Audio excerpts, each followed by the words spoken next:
All right, welcome everyone to this Q&A. Good to be back again. Want to welcome everyone to this Q&A.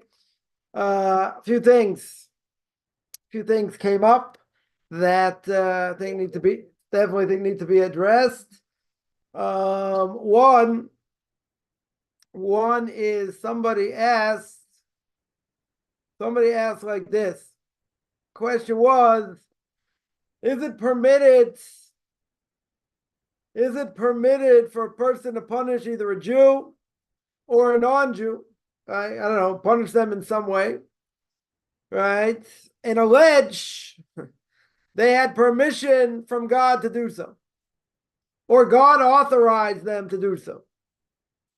And can they use a spirit? Can they conjure up a spirit to do it? In other words, to carry it out.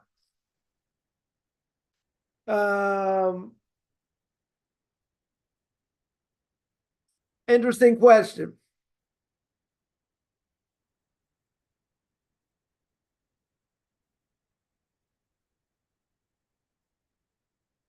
First of all, first part of the question is, can you say you're punishing this person in the name of God? Now, what does it sound like exactly? Doesn't sound good, right? It sounds like a person saying, beyond the shadow of a doubt, what are they saying? They're saying essentially they have the power to punish in the name of God. So there's a question: cursing someone, again, without getting into Kabbalah, what we call a pulsa denura. You put a curse on someone that can seriously hurt them, right? The whole question, I grew up in Massachusetts. Most people know, home of the Kennedys, really messed up family. A lot of tragedies in that family. Now, some say the reason is, because the head of the family, Joe Kennedy, big rabid anti-Semites, had the opportunity to help Jews during the war, didn't, with influence, other things, rabid anti-Semite. So some say that's the reason. And God punished him for that. I mean, he had kids die in his lifetime, shot, murdered, all kinds of other things. I mean, whole family is just like a disaster, a walking disaster. Yeah. So the question is, can a person, so we'll speak about the Kennedys for a second, right? There is a legend, right? We're not sure if it's true or not. So you can take it with a grain of salt that because of what this person did or what he could have done, let's say to save Jews, and the fact that he didn't, and he was a rabid anti-Semite. So some say that there were certain rabbis that put this curse on him, and or on the family, let's say better. Right? What we call a pulsa denura. But again, a normal person, meaning an everyday person, not doing that. Right? Shouldn't be done. We're not cursing people, per se. We should pray, God take care of our enemies. Right? We spoke about that. What that means. Etc. But what's the problem? What's the problem with this question? I don't mean problem the person asking it. Right? There's a problem here. Right? In other words, a person is saying that if they have the ability to punish someone, let's say someone did something wrong. They deserve to be punished. Okay, whatever that punishment may be.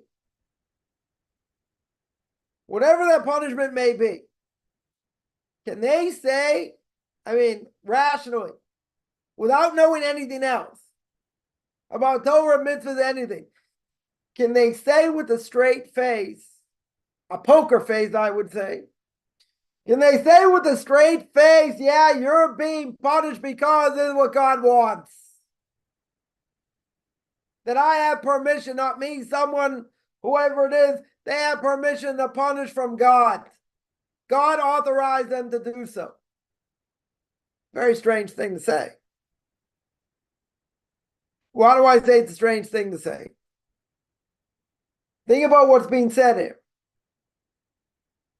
You're talking in the name of God, so to speak, that God has authorized you to punish them. Does God care about us? I mean, he does. And he runs the world and he's in charge. But in the bigger scheme of things, aren't we an infinitesimally small speck of cosmic dust? Don't we live in a city, in a town, right? A town, a city, country, or state, country, continent, planet, right? We're getting smaller. Galaxy, getting smaller. Pretty amazing. God really cares what we do. And he knows the thoughts of man. And he's got the ability to punish, true. But to say, I'm punishing you, and even if you have the right, to punish them, according to Jewish law, according to secular law, let's say that would be the case.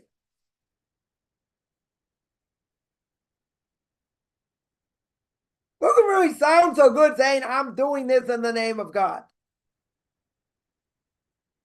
You gotta have big shoulders to say that. Now, you could say, this is what the Torah says. This is how it's been passed down. So this is forbidden and you deserve X, Y, or Z. That's a different issue. That's a very different issue than saying, or basically saying, God has given me the power to punish you. It sounds pretty strange. God has empowered us.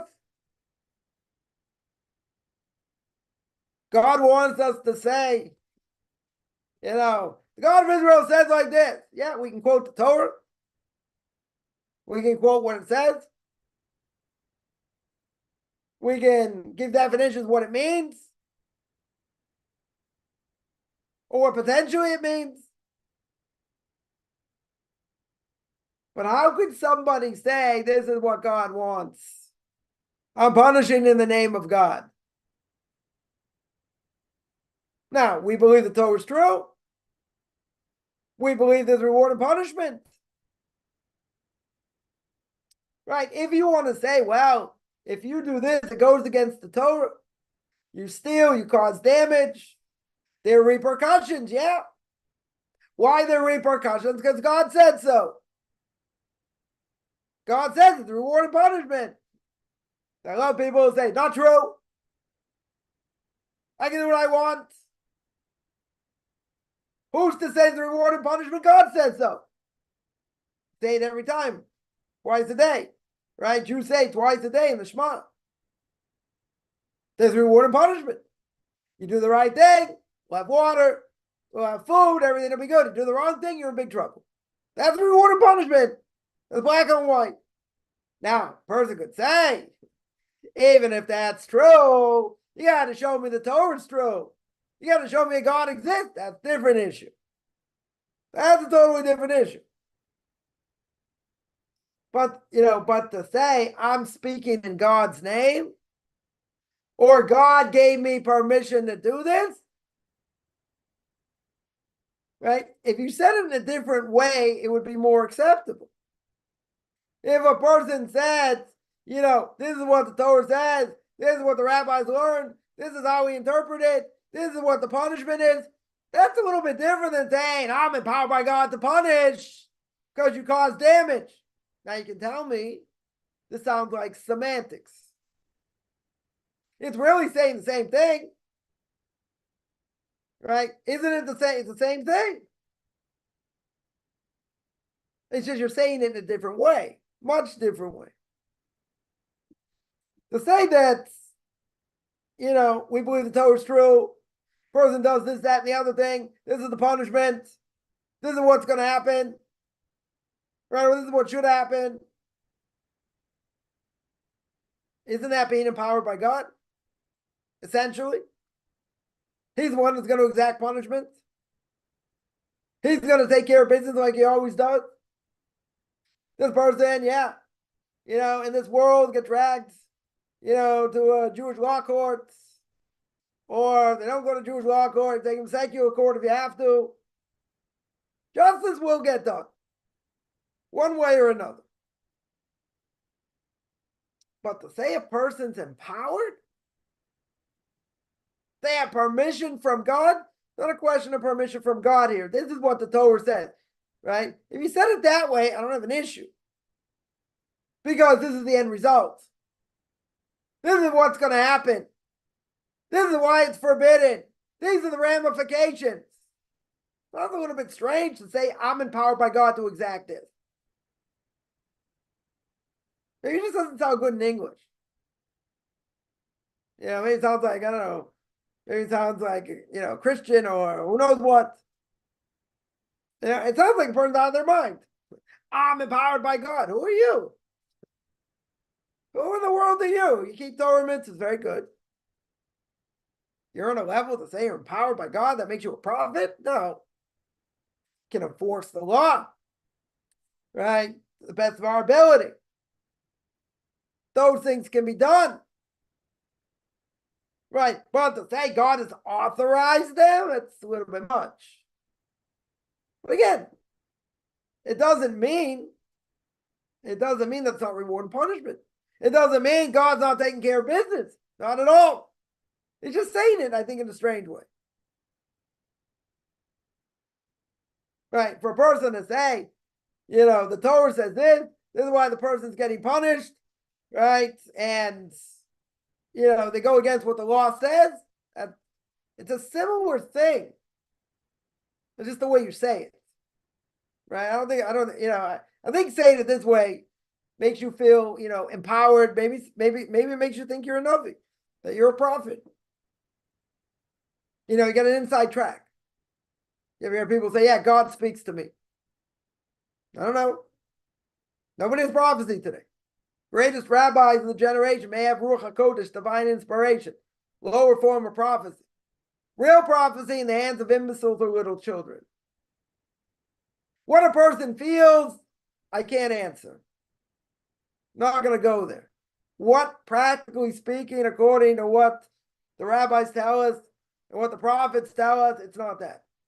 It's not prophecy. There is something, I was just listening to someone earlier, speak about, a parent giving a child a name.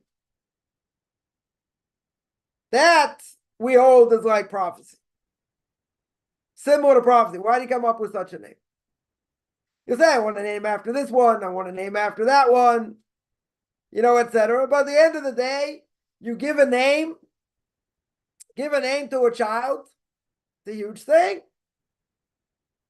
Right? So we say that's some level of prophecy. God's not speaking to us. We don't hear things in our ears. We think, okay, we want a name after this relative or that relative or somebody else. But to come up with a name, and all that, that is something that, each child gets whatever name they get. But it is like a little bit of prophecy, not real prophecy, as we understand it, strict definition. Right? We wouldn't say that. But if someone says, this is what the Torah says, this is what our obligation is, this is reward and punishment, no issues with that at all. That's true. That is 100% true. But for them to say, God authorized it, again, it could be semantics here. Because, if the Torah says something, and a person gets punished as the Torah says, what they'll have to pay or whatever it may be, isn't that really God speaking through the Torah to say this is what's going to be? the same thing. But maybe it just sounds strange. Maybe it just sounds strange. God gave me authorization to do this. I mean, we're not prophets. We're not sons of prophets. We're not close to being a prophet. God's coming to me and he's not authorizing anything. You learn the Torah, it's interpreted generation to generation, gets passed down generation to generation. That's how God's known in the world, through the Torah, through the commentaries.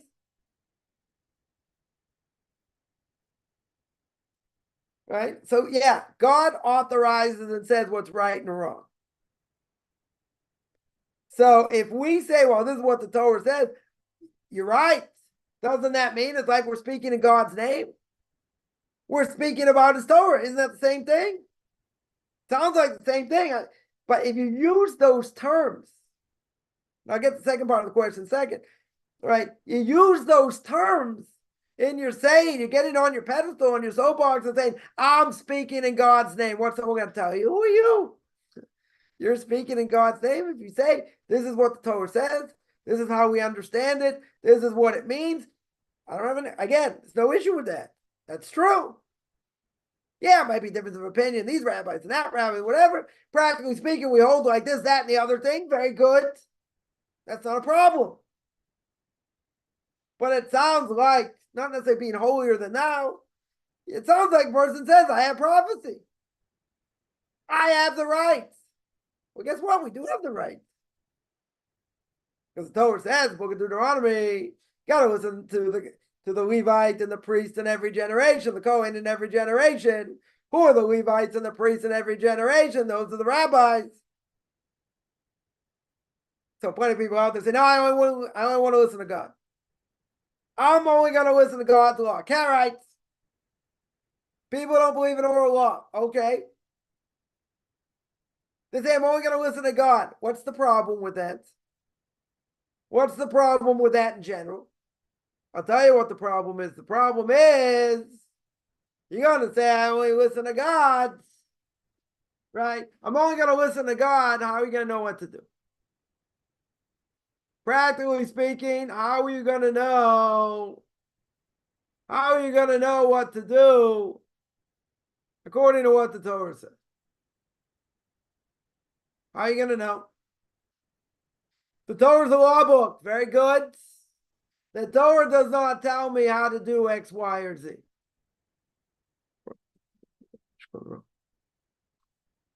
The Torah only tells me you can't do this, you can't do that. The Torah says you got to sit in the sukkah. Very good. What does the sukkah look like?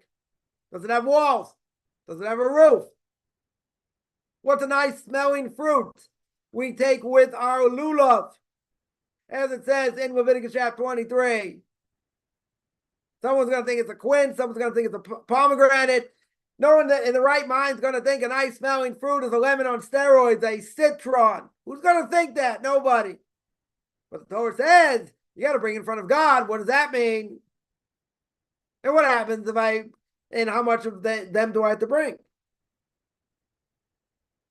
It says bring myrtle leaves. How many?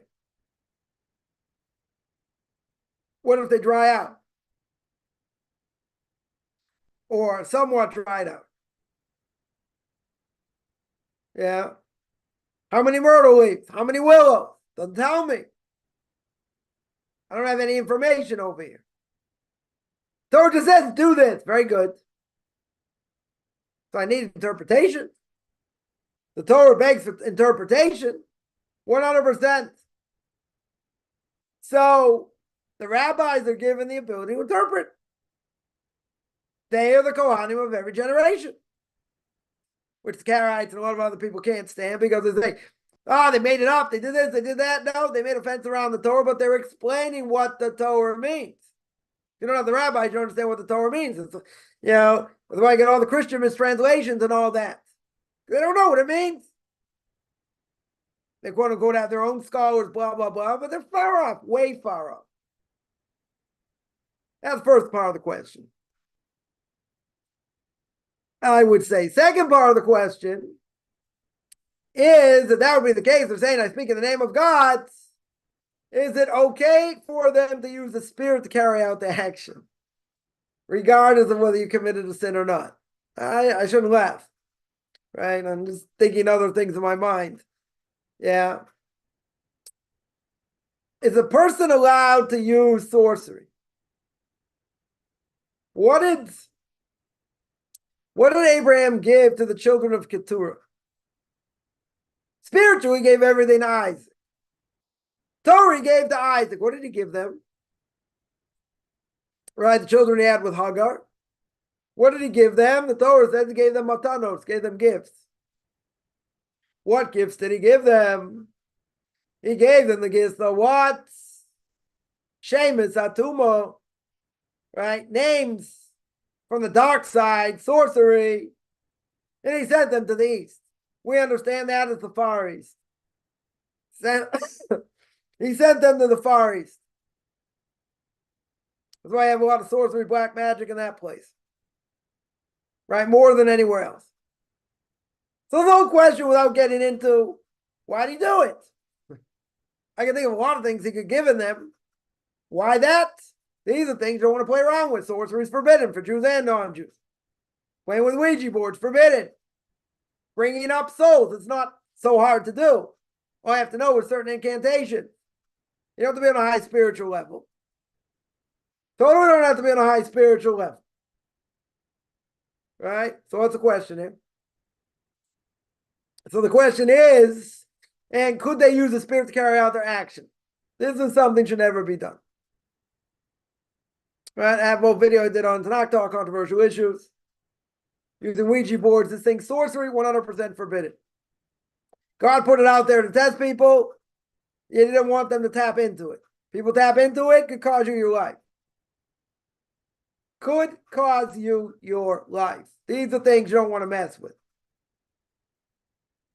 Now, could a person do it? Is it possible? Yeah.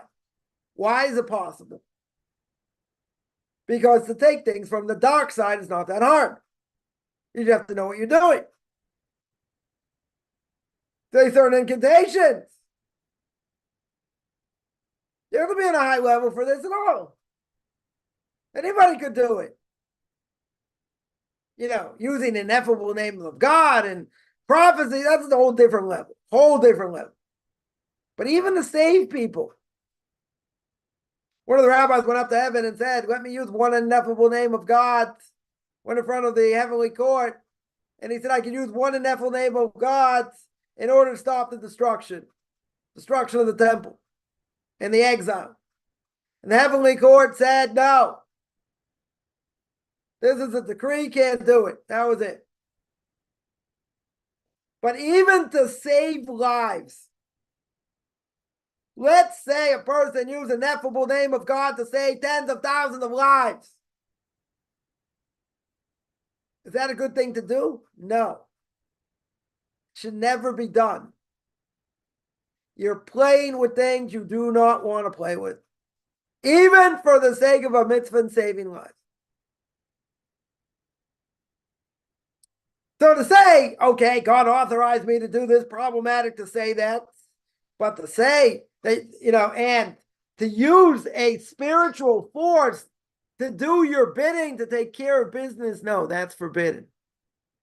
Sorcery is forbidden for Jews and for non-Jews. God created it to test people, these forces. They don't have independent power, but these forces could be manipulated. Why God put it out there for that purpose? Can't answer. It's to test people. It's not what he wants. He doesn't want people to tap into it. But I'll tell you like this, again, go watch that video on controversial issues, about Ouija boards and this and that. You won't sleep. You won't sleep tonight. Right? And the reason is because there are a lot of scary things have happened. These are things you never want to mess with. No, in the future, all these things. You do not want to mess. They're hazardous to your health. So therefore, even you're going to say, God authorized me to do this, but to actually say, I'm going to use the spirit to do it, sorcery forbidden. Across the board. Jews, non-Jews, forbidden to use. even to save lives. You were playing with things you don't want to play with.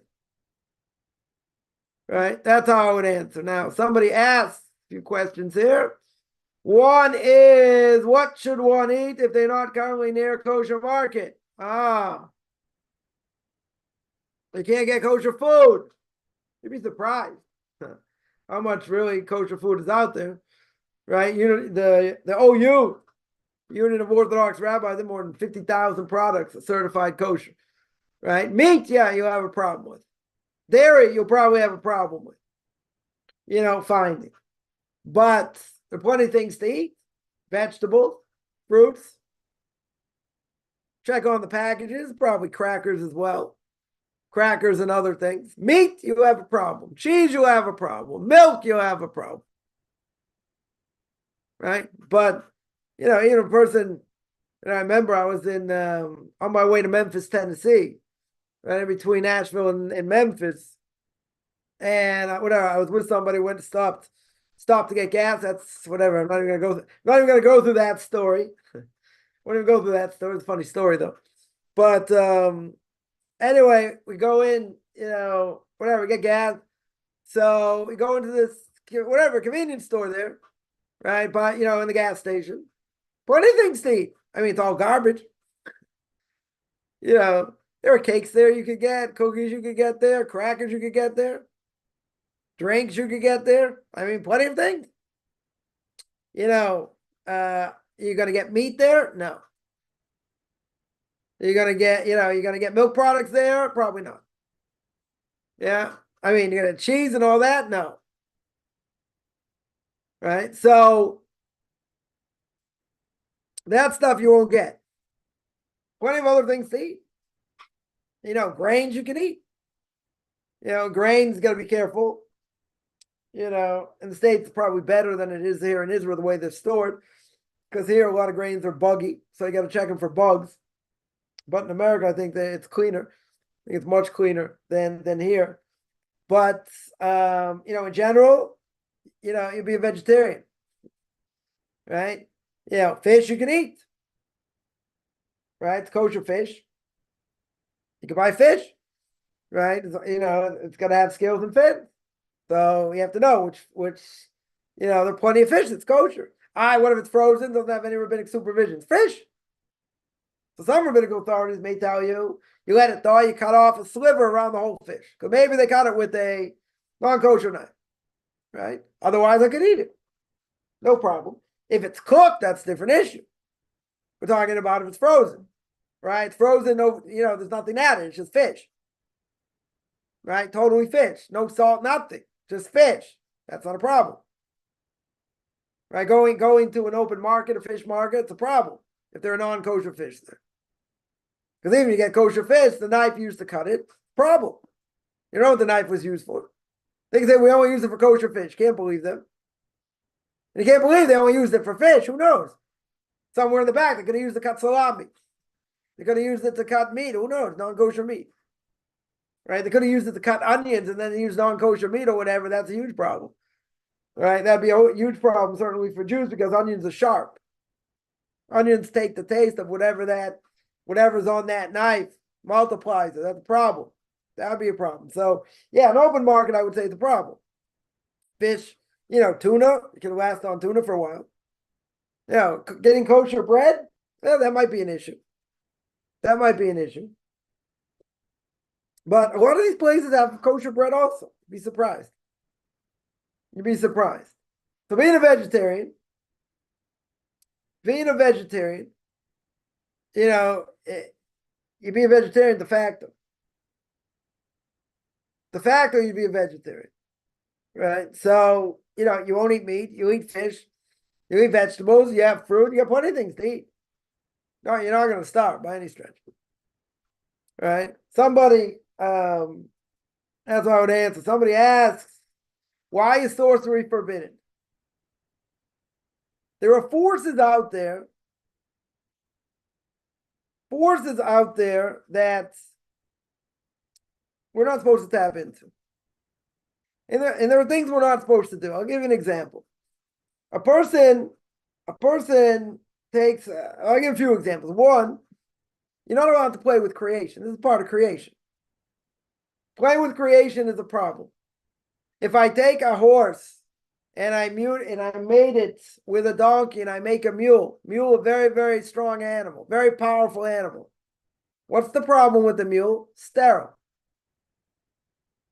Why would God allow a mule to be created? He doesn't stop it. He allows it to be created. But why would he make it sterile? It's one thing you say, we're not going to allow it to be created. You put a donkey and a horse together, nothing ever happens. Okay. But the fact that he allows you to do it, not saying it's right, but he doesn't stop it. And he allows it to have offspring. This offspring right now cannot produce. Or let's say better, cannot reproduce. If the offspring cannot reproduce, what does that tell you? Very simply, it tells you you shouldn't be messing with creation. You shouldn't be trying to make this mule, I don't care if it's a strong animal or not. You're messing with creation. That would be forbidden for Jews and for non-Jews. Right? It's a question asked. The Gemara asks, by this, does that apply to the 7 laws of Noah or not? So why would it be forbidden for non-Jews? On the side, it would be forbidden. Because who says you're allowed to play with creation, do whatever you want? Give another example. You take a peach and a plum, you put them together, what do you get? A nectarine. Now, is that permissible to do? No. Am I allowed to derive benefit from it? Yes. There are certain things, the product that is produced, I shouldn't have produced it. I shouldn't have done it. God didn't stop it. But in the end, sometimes it'll be forbidden. It'll be forbidden to get benefit from. Other times, no. Depends what the case is. So now God says, okay, I want you to use creation the way I want you to. Not the way you want. Not what you think. I don't want creation to be messed with, right? I'll give another example. Certain fish, I don't know the name of the fish, but there's a certain fish out there. There's a certain fish out there that was a non-kosher fish, right? There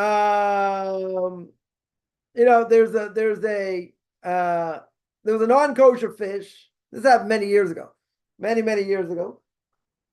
And they bred this non-kosher fish with a kosher fish. Now, what's a kosher fish? Kosher fish always if it has scales, it has fins.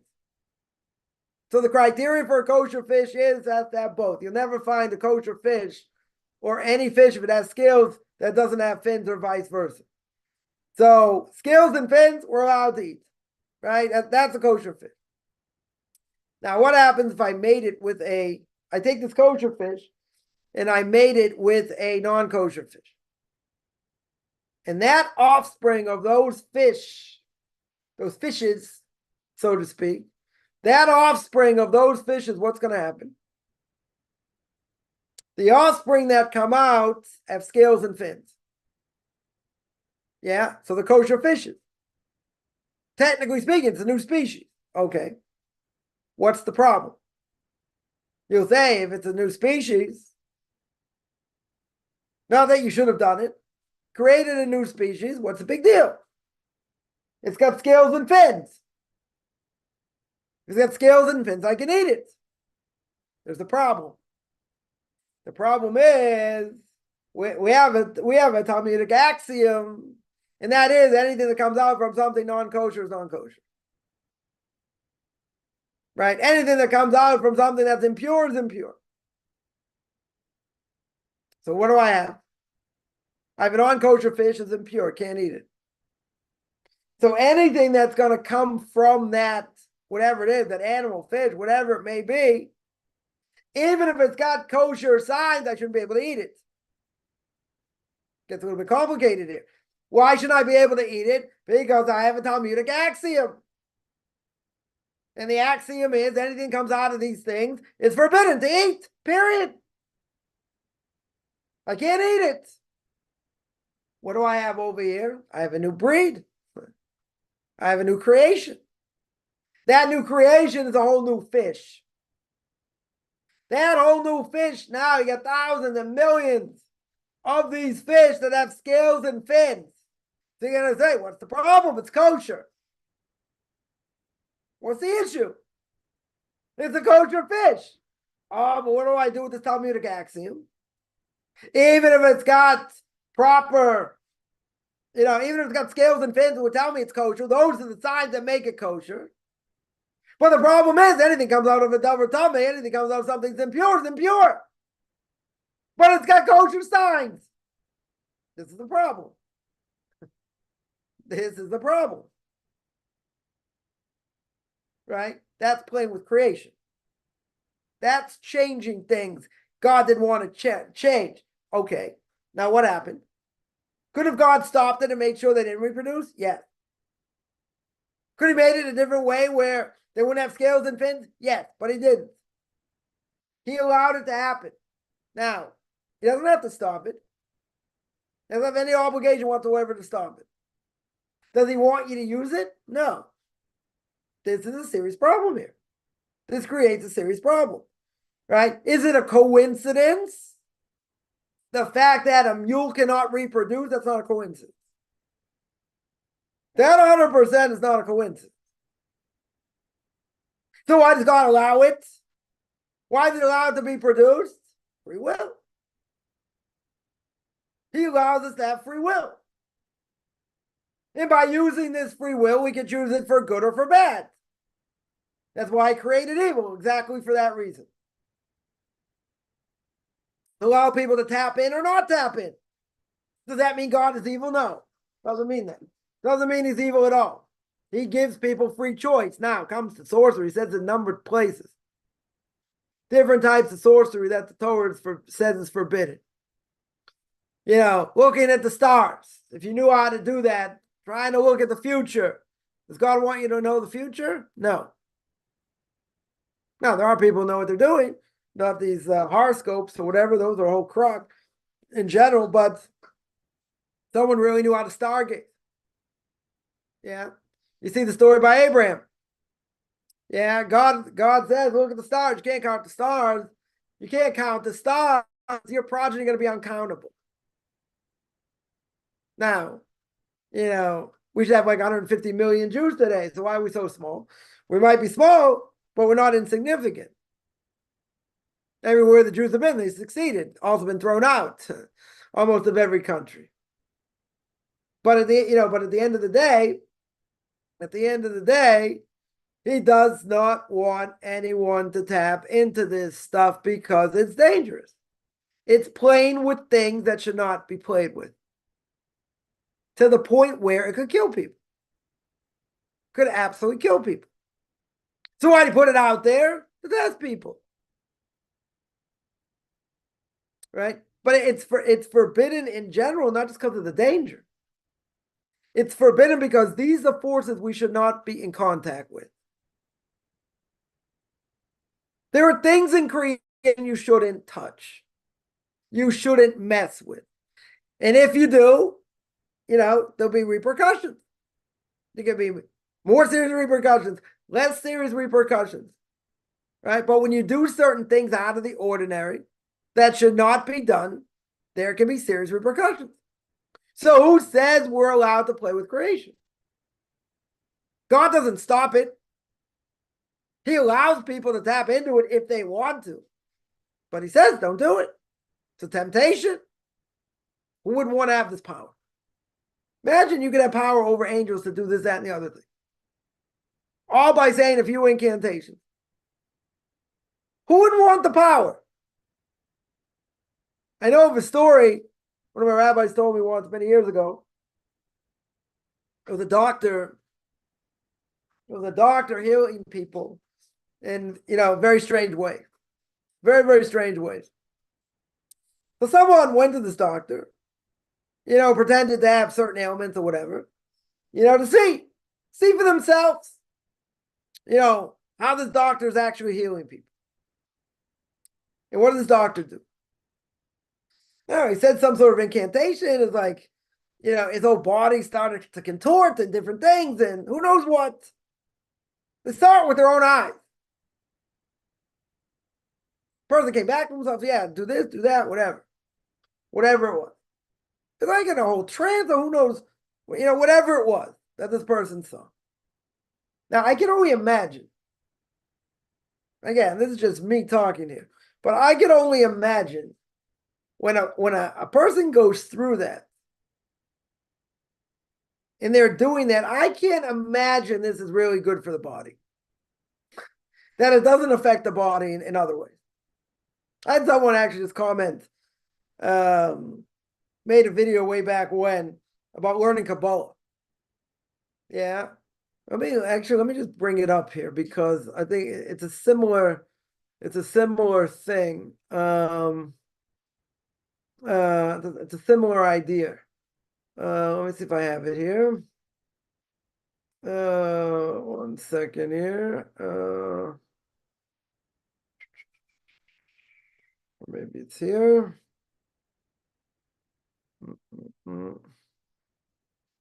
Here, let's see.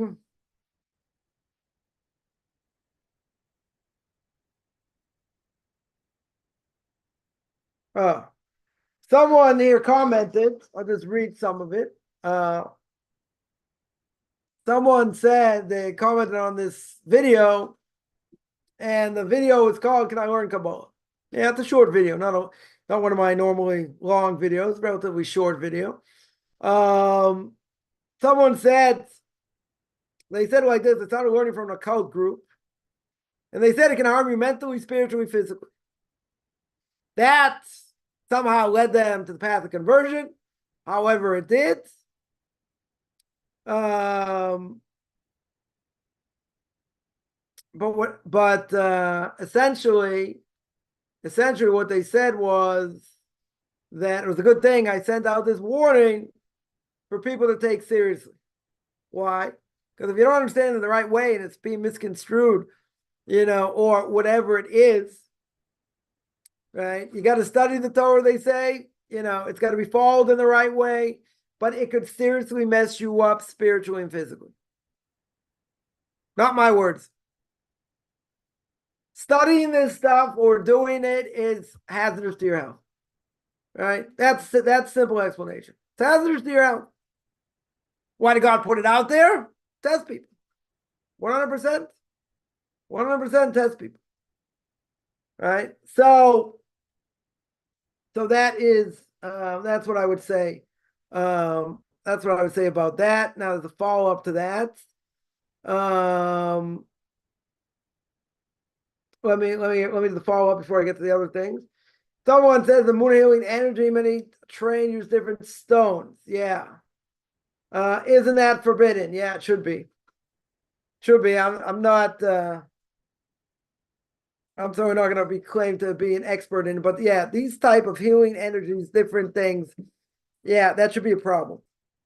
That 100% should be 100% it should be a problem.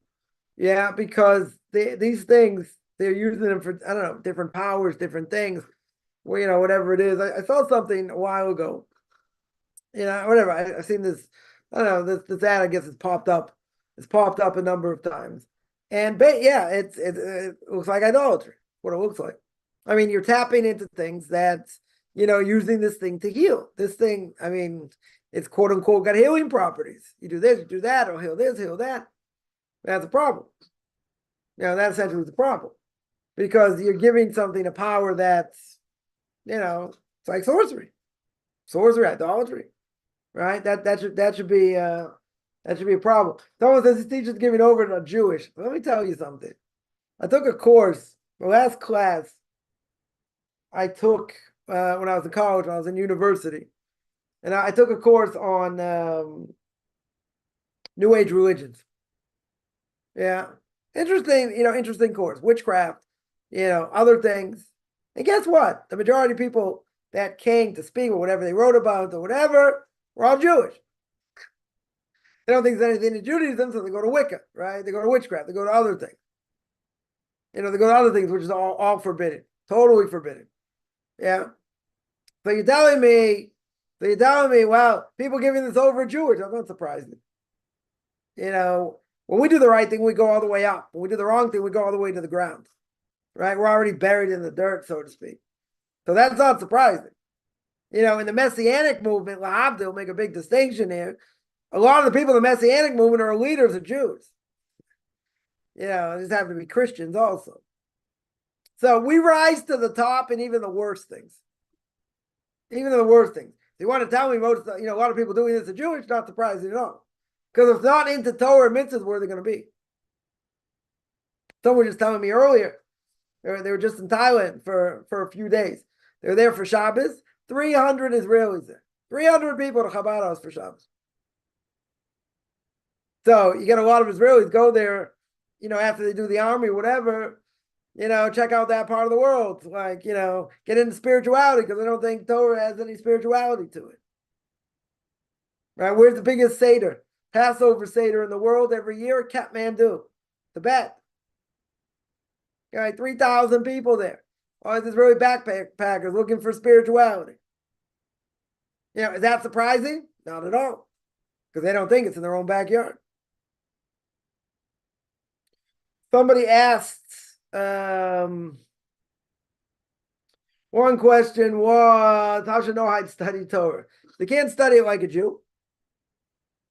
You can't really study it in depth as a Jew, but, there's a lot to learn. There's a lot to learn in Tanakh, Jewish philosophy, Musar, right? Ethics. You want to go through it, you want to learn it, very good, right? Studying it in depth, in Talmud would be off limits, but studying it in depth like a Jew would know. To get to the laws that apply to you, that you can study. But again, I would say not, I would say vaguely, just not, not in depth. Somebody asks, still unclear, that you're not allowed to cook a baby animal in its mother's milk, right? You're not allowed to cook a calf in its mother's milk, yeah? So why would I be permitted to eat a cheeseburger? Right? What's the problem? You're not allowed to cook a calf in its mother's milk, i.e., rabbis learn out you can't cook milk and meat together, right? What's an offshoot of cheese is milk. You may use milk to make cheese. Right? Now, practically speaking, you could say, I thought you were going to ask differently. Practically speaking, you could say, if I have cheese in a store, you buy cheese in a store, you put it on meats, let's say, what are the odds? The cheese came from the calf and the meat came from the mother of the same animal. Probably zero, right? Probably zero, less than zero. So cooking a calf in its mother's milk, means I'm not allowed to cook milk and meat together. It says it 3 times. I can't cook it, I can't eat it, I can't get benefit from it, right? If I cook it, even if I don't eat it, it's still forbidden. Can't get benefit from it. I can't give it to a non-Jew. I can't give it to anybody, right? I can't give it to an animal. I have to, I have to put it somewhere where it's not going to get eaten by anybody. Throw it in the garbage and say, well, that's fine. Yeah, cats get to it or dogs get to it. That's forbidden. They're getting benefit from it. Yeah. So a cheeseburger, what's the problem? Why should that not be forbidden? Milk. The novelty is if I have kosher meat and I have kosher cheese, and I put them together and cook them, that makes it forbidden. So that's the whole question. Why? According to the Torah, it should be a problem. The Torah says it's forbidden. Why? This is something we don't understand. This is what we call a chok, a law we don't understand. Right? And the reason is because of the make logical sense. Right? If I take cheese, which is kosher, and I take meat that is kosher, what happens when I put them together through heat? Why should that be forbidden? So it makes sense it should be forbidden. The Torah says forbidden. Right? So it's like a lot of other laws in the Torah do not make rational sense. Right? So you don't get it, very good. You don't get it. That's it's a chok. It's a law we don't understand, but we do it anyway. The question I thought you were going to ask also is, well, what about cheese? What about chicken? Yeah, why can't I eat cheese with chicken? Chicken parmesan, let's say. What's the problem? You're going to say it only says a calf in its mother's milk, red meat. If it's only red meat, why is chicken forbidden? Chicken's a rabbinic prohibition. Why is it a rabbinic prohibition? Because the person, if they eat chicken and milk together, they might forget to eat red meat and milk together. They made a fence around the Torah. Right? They made a fence around the Torah. Period. That's why chicken and meat is not forbidden. Chicken and milk is forbidden because they're worried you might eat red meats and milk together. Someone asked by payeth, what are the corners of the head? Cheekbone, right? Sorry, jawbone. Jawbone here, jawbone here. So you see some people that have the, Elvis side curls, right? Elvis sideburns, right? In other words, they don't shave them up till here. Right? Really, where are the other two places? Here, here in the middle, right? And here. Now, you will see that there are people who don't have beards, right? That they're clean shaven. So the Torah prohibition should be here, right? Should be by the jawbone. So some will say we're not exactly sure where to stop. So therefore, people don't shave. They have beards. Men have beards. Now the question is, even if I want to trim it, or let's say person's going to be clean shaven. Okay. Can they use a razor? No. Why can't you use a razor? Because it takes the root of the hair, right? That you can't do. If I use an electric, now some electric razors, I once saw an ad for Remington, right? Remington, I don't know if the company still exists. I think they do, right? They said it cuts to the root and pulls it up, pulls the root of the hair up. That's forbidden. That's a Torah prohibition. Now, a scissors movement. Let's say like an electric razor is a scissors movement, right? A scissor movement does not cut the hair all the way down. But there are some electric razors that do, right? So that, you got to be careful, right? So there are plenty of people out there, they don't want to mess with this prohibition. Yeah? Because, we're not exactly sure how far down and this and that. So they say, you know what? I'm not going to shave any of it. I'm just gonna have a beard. Now, some people will trim the beard. Some people will not trim the beard. How far it goes, a good question. Yeah. But if someone is clean shaven, they're saying, okay, we know up until a certain point, and the rest is going to be clean shaven. But again, you can't use a razor, and you can't use anything that's razor-like. Anything that's going to pull it out from the root, that is going to be forbidden. Somebody asked, Jew in training. Yeah, if Jew in training would save their lives, would there be an extension to their life? If their life is saved, let's say, that means God didn't want to take them now. Because if God wanted to take them, then they'd be dead. Right? So in other words, if someone's life is saved, now what could happen is, think of a person you're playing a video game, and you got a lot of extra lives, right? Eventually the game gets quicker, use up all your lives, all your extra lives, and you die, right? The game's over.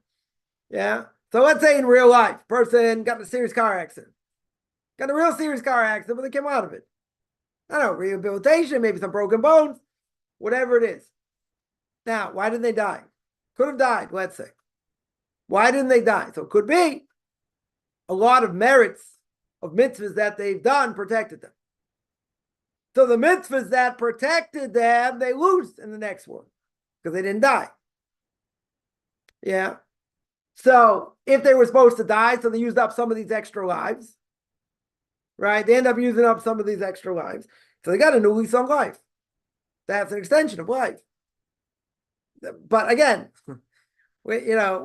it's a lot easier to say if someone had an out-of-body experience. Someone's in a coma. They come back to their life. Because really, they should be dead. Right? If someone had a flat line for a certain amount of time, they should be dead. Or if they come back, they're going to be a vegetable or something, or whatever they're going to be, they're not going to be functioning they're not going to be functioning pretty much at all. So I would ask like that. If someone came back to the body, they should really be dead. Why did they come back to their body? Because God didn't take them for whatever reason. Other people that don't come back to the body, guess what happens? They die.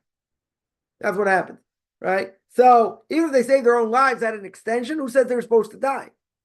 Maybe they're not supposed to die at that point. Maybe it's only a case where God's going to save them. He's going to keep them around for whatever reason, but he takes some of the merit of some of their mitzvahs to protect them. That's why they didn't die. That's why they had the ability to die. You have people that God doesn't need them anymore and he lets them die. Right? Story I always tell. There was a football player about 15 years ago, more, jumped in the water, right? A bunch of people were drowning, and he jumps in to save them, and he drowns. I think one of them drowned, or two of them drowned, and one got saved, or two got saved, but he himself really wasn't a good swimmer. So what happened over here? I'm gonna give you my spin on it, right? You can take it with a grain of salt, but I think it's true. What happened over here? So this guy, God didn't say you're allowed to put yourself in danger here. It's forbidden to put yourself in danger. But he saw people drowning, he jumped in, wanted to be a good Samaritan, jumped in, very good, but he didn't know how to swim. So when he gets upstairs after he died, he's going to say, God, why didn't you save me? He's going to say, you could have saved me. Why didn't you save me? I went in to save their lives.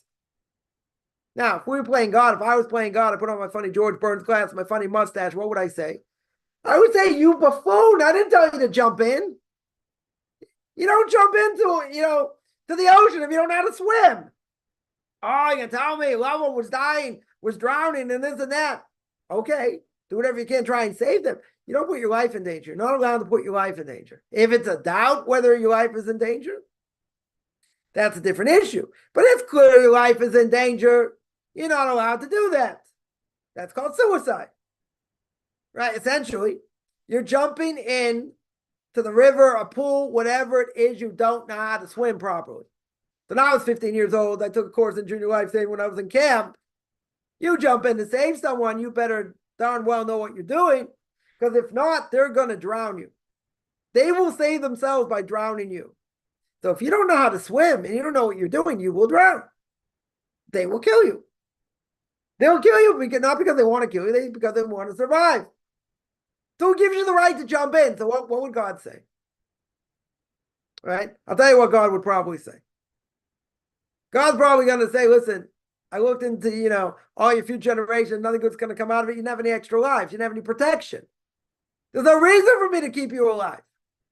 What are you bringing to the world? So he took him then. He didn't have anything to protect him. We have Torah to protect us. We have, charity. Charity saves from death. We have things that protect us. He didn't have anything to protect him. He had no extra lives. So people look at this person like a hero. He's a hero. He did what he could to the best of his ability. And he went in and saved the person, tried to save the person. We look at this person as a fool. He might have the right intention. Probably had the greatest intention. Okay. But who says you're allowed to jump in a place and put yourself in danger and die? Because you don't know how to swim. That's foolish. You tell me someone runs into a burning building, family there, whatever, and the building, explodes. People say, isn't that such a high honorable death? They wouldn't try to save people. You're putting yourself in danger. You say the adrenaline kicked in. They lost their mind. They, whatever. They had to do whatever they could. Get a burning building. You don't run in and try and save people's lives. Could cost you your own life. Now, the world is going to look at it and say, wow, this person's a hero. Person's a real hero. Look what they tried to do.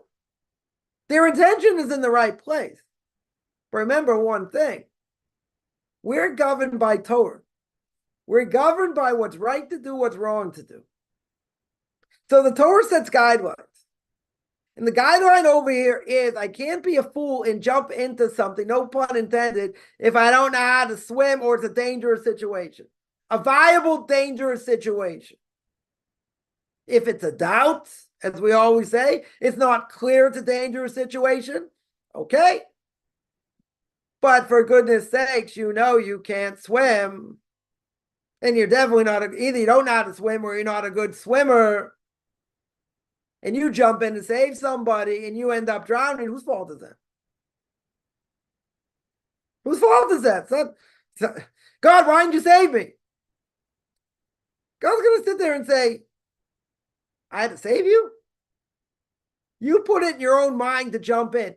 Then you remember? You don't really know how to swim? Oh, I forgot that. You forgot that, you fool. It cost you your life. I had no reason to protect you. Mitzvahs protect. Chesed, acts of loving kindness, protect. They may not protect you for everything. They can protect you. When maybe you should have died, you have some merit that saves you. In this case, you didn't have anything to save it. Right? So would that be an extension of life? Yeah, could be. Could very well be. God wanted to take him, maybe. But he had merit. He said, instead of taking them, I'll give him extra life because he's got something protecting him, right? But if he doesn't have anything protecting him, and this is his time, so it doesn't matter. But if you got to, it's easier to see if a person really was not in this world and came back. That I could understand. Or they're an unbelievable car crash, broken bones, this, that. They come out of it. Now, a lot of people would have been dead. Why did God save them? It wasn't their time. Right? So, if they save themselves an extension of their life, I can't say it's a direct connection. Can't say it's a direct connection. But the bottom line is, God didn't want to take them then. Could he have used some of his merits in this world to save him, and therefore it gets protected? Yeah. Could be other things also. So then, if they are something non-kosher, would they be required to do so, like the parental life risk while the non-Jew? It depends what it is. Depends what it is. When it comes to pikuach nefesh, saving lives, you do whatever it takes. Now, let's say, we'll give an example. Let's say somebody, in order to save their life, they have to use something, they have to eat something that was used for idolatry. This only thing is going to save their life. Yeah, are they allowed to use it? It's pikuach nefesh. Going to save their life, right? Got an obligation to save their life, right? That's going to save their life over here. Very good. Problem is, you can't get any benefit from idolatry. If that's the only thing that's going to save your life, that's it. Right? There are people that, their hearts give out, and they get a pig heart. Take John Wayne, right? No, someone else, had serious heart issues. They put in a pig heart. Is that forbidden? According to Torah, pig's forbidden, right? Can I get benefit from a pig? Yeah. Could I do business with a pig? No. There's a big difference. Yeah. In other words, doing business with a pig, pig products or whatever, that's forbidden. Right? But if I needed, I don't know, let's say I used part of a pig to save someone's life or save your own life. Yeah. Am I allowed to get benefit from that pig? Yeah. I just can't eat it, but I get benefit from it. If it, let's say, say even better, a mixture of milk and meat. If a person had to eat, they were dying, whatever, because they eat milk and meat together, that's going to save them. Also a problem. Why? Milk and meat's forbidden to get benefit from. You're going to say, but what about saving your life? It has an effect. Still should be forbidden. Yeah. Somebody asks, when do we wash 3 times over each hand? The only time you ever wash 3 times over each hand is when you wake up in the morning. Right? Every other time you wash your hands, whether after you go to the bathroom or you eat bread, is twice. Right? So the general rule is 3 times in the morning, when you wake up in the morning, and twice every other time. Whether after you go to the bathroom or whether you wash your hands for bread. Somebody asks, are those dark forces not the Eitzahara as the adversary, Mr. S? These dark forces, they're spiritual forces. God uses for whatever he wants. You got to remember, these forces do not have independent power. They can't just do whatever they want, right? They're programmed, but there are ways, if a person wants to tap into them. right? Is that part of the Yetzer Hara? In some ways, right? The Yetzer Hara will tell a person, yeah, this is a good thing. I want to have power. I want to do this. I want to do that. I'll use this angel or this, this force to do this, that, or the other thing. Yeah. It's definitely bad. The evil inclination will try and convince you of it, but it's not, you got to understand the evil inclination, the angel of death, whatever you want to call him, is an angel. He does not have free will. He can't do whatever he wants. No such thing in Judaism as a fallen angel. No such thing. All right. So therefore, when he takes lives and he tries to get people to sin, right? So he's given certain power, but doesn't have ultimate power. You see, by Job, God says you want to test him, whatever, fine. You can't kill him. You can't go against him. Whatever God tells him to do, he's got to do. Yeah. So that's, so these forces and other things, the evil inclination has the right to use them, right? To tempt people and this and that, right? They're not part of him. There are other forces, either angels or whatever they are, right? Whatever they are. They're not part of him. He's also an angel, right? The evil inclination, is we look at it as being bad, right? We do look at it as being bad because he tempts people. He wants them to sin. But, it's almost a contradiction in terms. Because if he's an angel and he doesn't have free will and he's doing God's will, then how can he be bad? Right? It's an obvious question. How could he be bad? He's just happening in the dark side and that. He's using things to tempt people God allows him to. If God didn't allow him to, he wouldn't be able to do it. It's not part of him. He's just using these forces to get to other people, right? To get them to sin, whatever it is.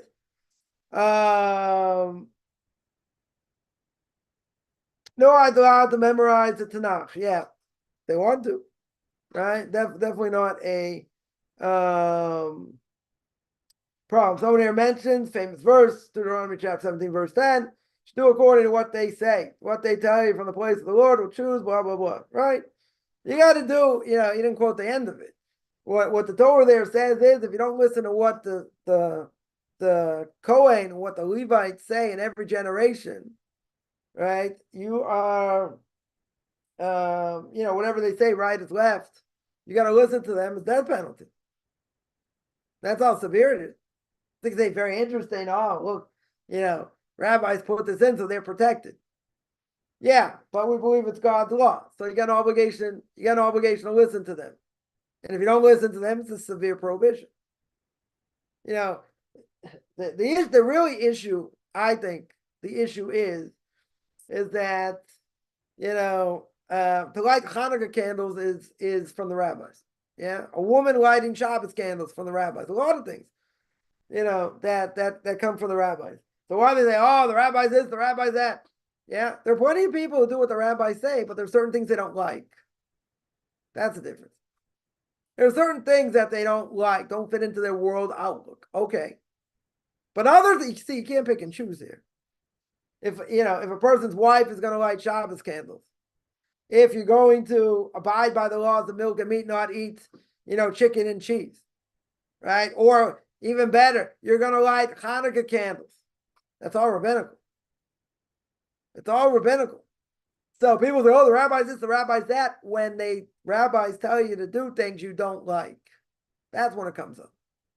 Because if you're going to pick and choose, you can't do that.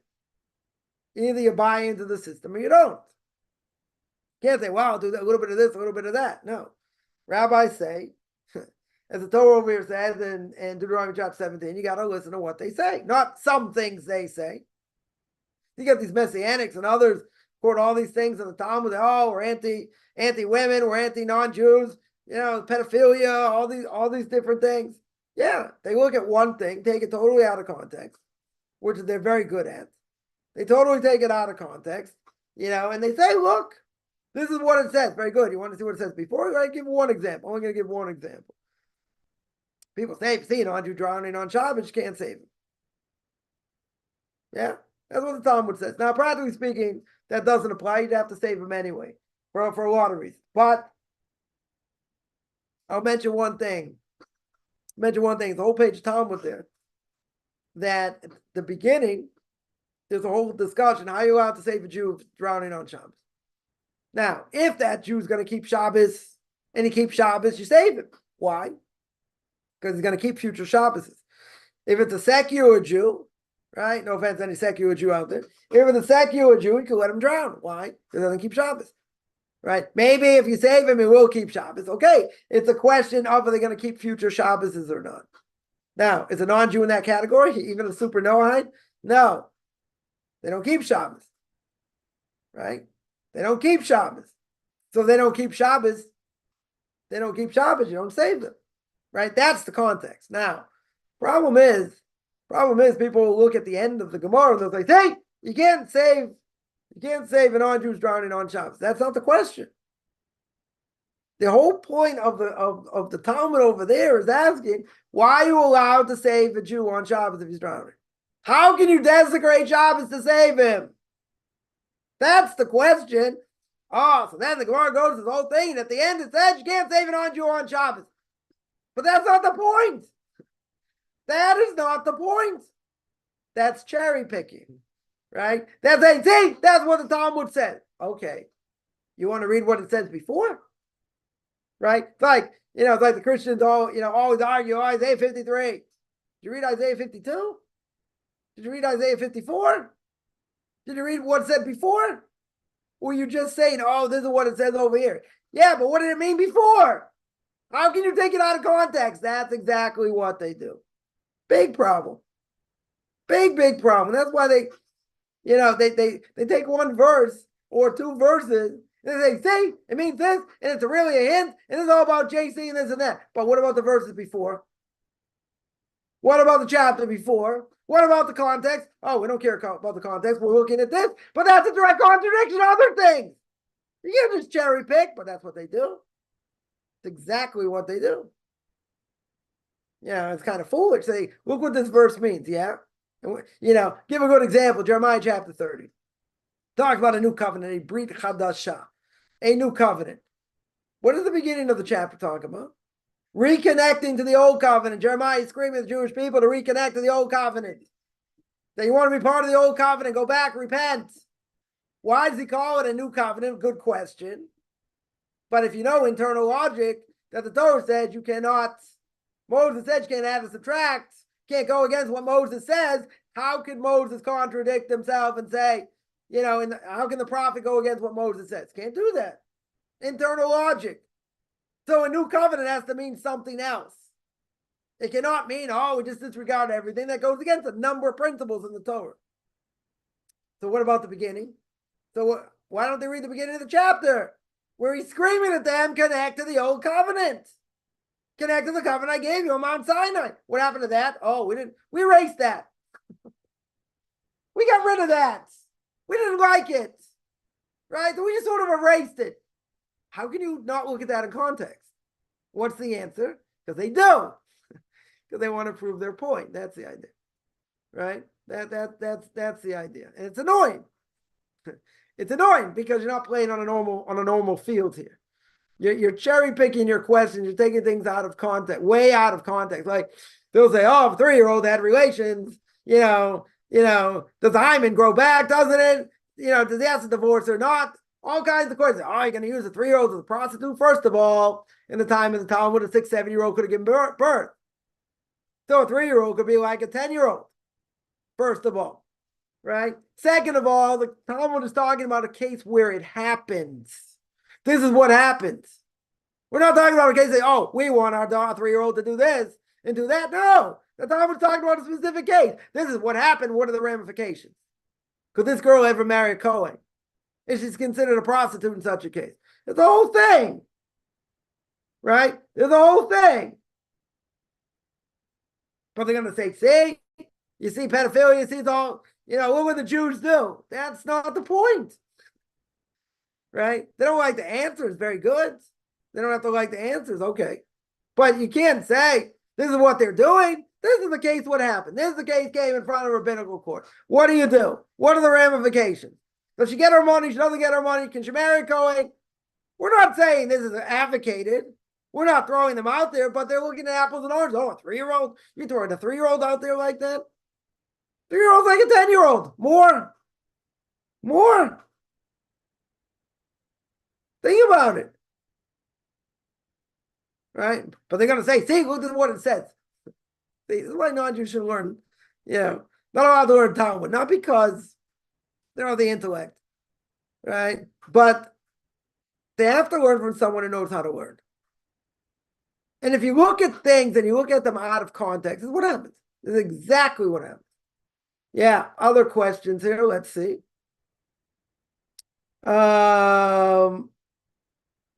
JIT can't get upset or be cruel to anyone. How can we tackle people that owe us money? Oh, good question. Good question. So if someone owes you money, right, what's the attitude here? What's the right attitude? Right? A lot of people are not going to like this, but that's okay. Right? What's the problem? Problem is, if you go through Judaism's heart and you look at what he says in Shar B'tachon, in the gate of having faith and belief in God, this person owes you money, right? And he should have paid you a long time ago, right? So can you go after him? Yeah. You have a right to go after him. But the question is, why should you get aggravated? Why should you get angry? God right now doesn't want you to have the money.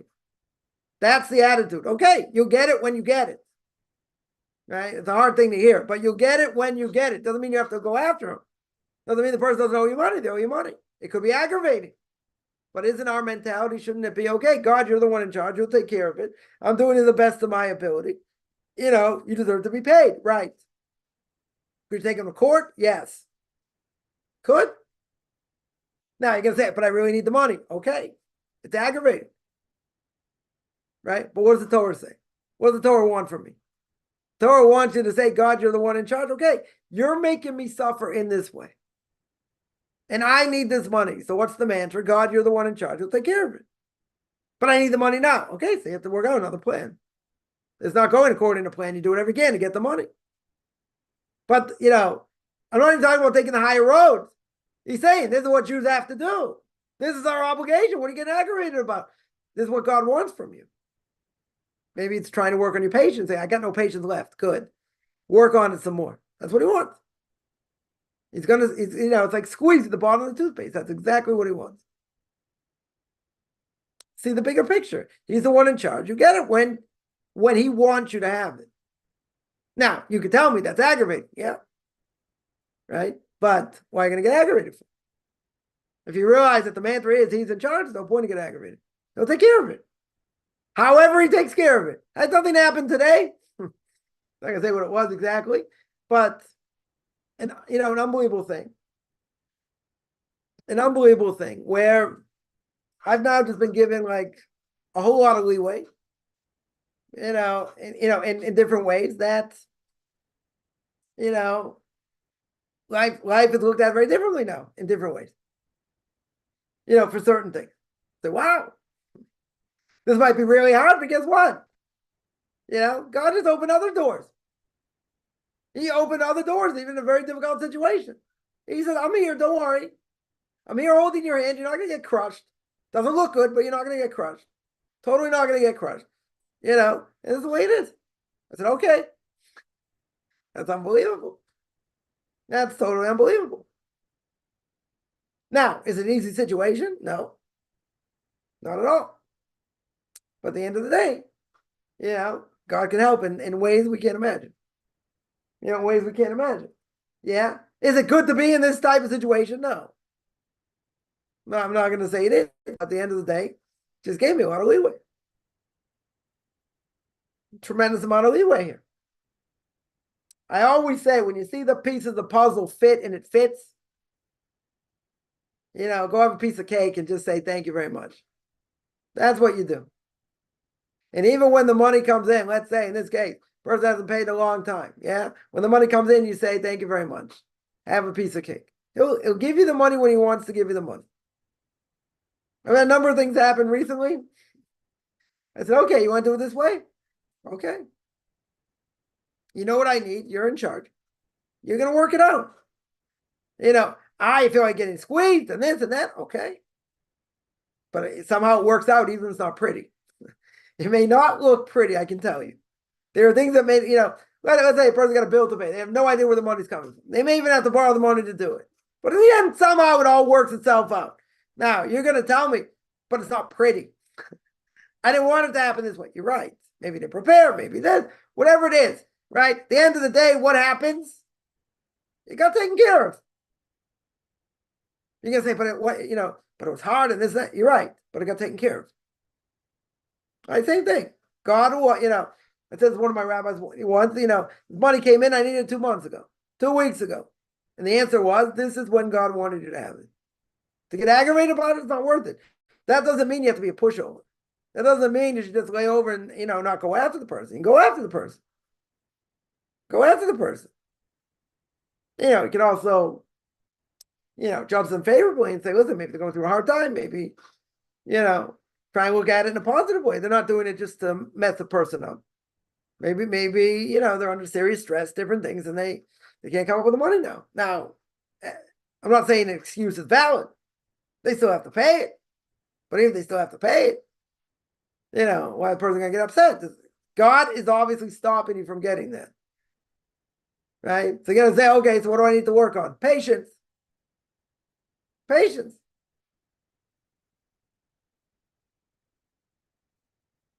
I had an 18-year odyssey. 18-year odyssey, of renting and not being able to own, a house or an apartment. It's kind of hard paying rent, wasting money. Could have bought, 2, 3 houses already. Yeah. Had a golden opportunity. Something came up. I jumped on it, whatever. Still in the middle of it. It's an absolute miracle. It's a miracle. So many ways. Is it depressing? You got to keep paying rent and you're throwing money down the toilet and this and that? Yeah. 100%. So now, 18 years later, totally different situation. Yeah, God's okay, I'm going to give it to you now. But, you're going to qualify for a mortgage. This is going to happen. That's going to happen. You can say, but why now? Why did it happen this way? I have no idea. Why 18 years? Can't tell you. Can't tell you. Yeah. We're working on patience, working on who knows what. This is what you have to go through. And, then you have to be, in places where the owner sells, you got to move again. You have no stability. It's hard. It's frustrating. Why now? I can't answer. But the circumstances are totally different. If I could have bought something 10 years ago, never would have qualified for a mortgage. Never. And things happen overnight. Literally overnight. Snowball effect. Still in the middle of it. Like, I can't tell the whole story yet. Until it finishes. But I can ask that question easily. Easily. But it doesn't matter. Is it aggravating? It can be aggravating. But what my wife said, when the money, when you get the money to do it, you're not going to look back on it. It's true. It's stupid to look back on it. What are you going to feel bad about? It's the way it was. It's the way it is. So I grew in a lot of different ways. 18 years is a long time, especially if you owned before. And you sold and you lost your shirt and everything else and everything in between. Aggravating. I'm not going to say it's not. It's a whole different ballgame, though. Now you see a bigger picture. Yeah? And 10 years ago, even though price went up 3 times, could have said, it's aggravating. But you can't look at it that way. As my wife said, when you're able to do it and it happens, you'll be happy about it. It's true. I could complain and say, look at all the money's wasted. Look at this. It's not worth it. Could have used the money then and then. Okay, what are you going to do? Didn't have the opportunity. Why did I have the opportunity? God didn't want to give me the opportunity. Why not? I can't answer. Work on patience, humility, many things. Many things. Did it make me much more appreciative today? Yeah. And how the whole thing fit together now? Yeah. It's still going on miraculously. Miraculously. So it could be, again, I'm not a prophet or a son of a prophet here. It could be, I'd go through all this and all that and everything else to be able to tell everyone the story now. And give that over and say there's a light at the end of the tunnel. And there always is. We just sometimes don't see it. Sometimes it's impossible to see. And all of a sudden, overnight, Yeshua Hashem clarifying, God can change anything in the blink of an eyelash. The blink of an eyelash. If he wants to. If he wants you to get the message, you get the message. If he thinks you need longer time, okay. But see, these are things that, well, I need the money now. Who are you going to depend on? Nobody. You go after the person. You may get it. You may not get it. It may take longer. This, that. Right? May happen. But what's God telling you? What's the message? The message is the one you have it now. He wants you to say, okay, I'm the one in charge. You have to come to me to have him release it. How's that going to happen? How long? Don't know. One way to look at it. Someone asked in the cooking and having his mother's milk being cruel. That's why you're not allowed to do it. Right? But who says that's the only reason? Right? Who say? I mean, yeah. If you take the mother cow and you're milking the cow and you kill the baby cow in front of her, that would be cruel. But who says that's the reason? That may be one of them. Right? But at the end of the day, these laws, the Rambam speaks about it in Guide for the Perplexed. Rambam brings it down. Brings a whole bunch of reasons here, but nobody knows for sure. Nobody knows for sure, what the reason is. And 80% of the Torah doesn't make sense. Really doesn't make sense.